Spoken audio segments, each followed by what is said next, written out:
بسم اللہ الرحمن الرحیم۔ معزز خواتین و حضرات، السلام علیکم ورحمۃ اللہ وبرکاتہ۔ تحائف لینا، تحائف دینا، اس سے اسلامی معاشرے کا حسن ہمارے سامنے آتا ہے۔ یہی ہمارا حدیث کے سبق کا موضوع ہے۔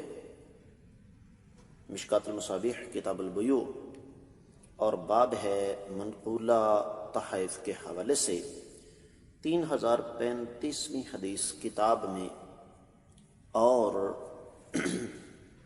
دوسری طرف تیسری ہے باب میں، بلکہ دوسری ہے باب میں۔ الفاظ سماعت فرمائیے گا۔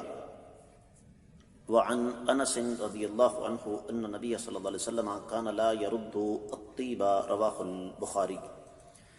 معزز خواتین و حضرات، یہ حدیث امام بخاری رحمۃ اللہ علیہ اپنی صحیح میں دو جگہ لے کر آئے ہیں، 2582 اور 5929۔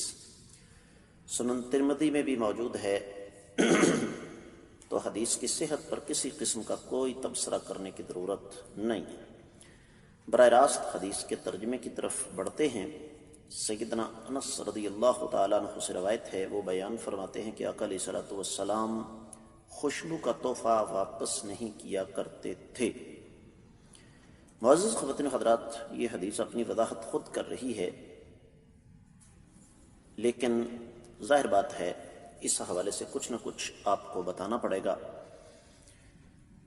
اہل علم نے یہ لکھا ہے کہ کائنات کے سب سے صاف ستھرے اور سب سے نفیس انسان امام الانبیاء محمد رسول اللہ صلی اللہ علیہ وسلم، اور آپ علیہ الصلوۃ والسلام کے پاس چونکہ اللہ تعالیٰ کے فرشتے آتے تھے، آپ ان سے سرگوشی کرتے تھے، تو اس وجہ سے بھی آپ کا پاک صاف رہنا انتہائی زیادہ ضرورت تھی۔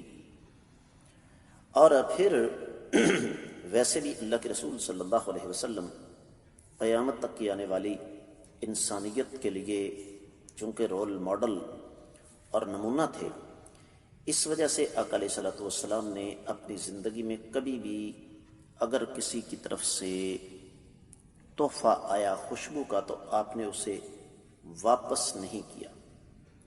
اور اس سے ہمیں یہ سبق ملتا ہے کہ ہمیں بھی اگر کوئی خوشبو کا تحفہ دے تو وہ واپس نہیں کرنا چاہیے۔ ہاں، یہ ایک الگ مسئلہ ہے کہ بسا اوقات کچھ عطورات، کچھ خوشبوئیں ایسی ہوتی ہیں جو کہ ہمیں ذاتی طور پر اچھی نہیں لگتی، لیکن ان کو واپس کر کے کسی کا دل نہیں توڑنا چاہیے۔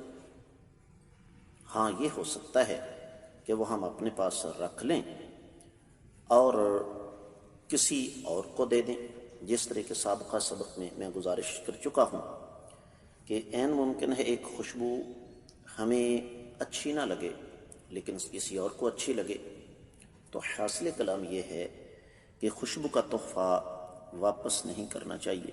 میں امید کرتا ہوں کہ آپ کو یہ حدیث اچھی طرح سمجھ آ گئی ہوگی۔ حسب معمول آپ لوگوں سے خصوصی طور پر گزارش کروں گا کہ ان اسباق کو صدقہ جاریہ سمجھ کر زیادہ سے زیادہ آگے شیئر کیا کریں، ویڈیو کو لائک کریں اور چینل کو ضرور سبسکرائب کریں، ساتھ لگے گھنٹی کے بٹن کو دبائیں تاکہ تازہ ترین اسباق آپ کو بر وقت ملتے رہیں۔ کمنٹ سیکشن میں اپنے خیالات کا اظہار ضرور فرمائیے۔ آج کے سبق سے اجازت دیں۔ السلام علیکم ورحمۃ اللہ وبرکاتہ۔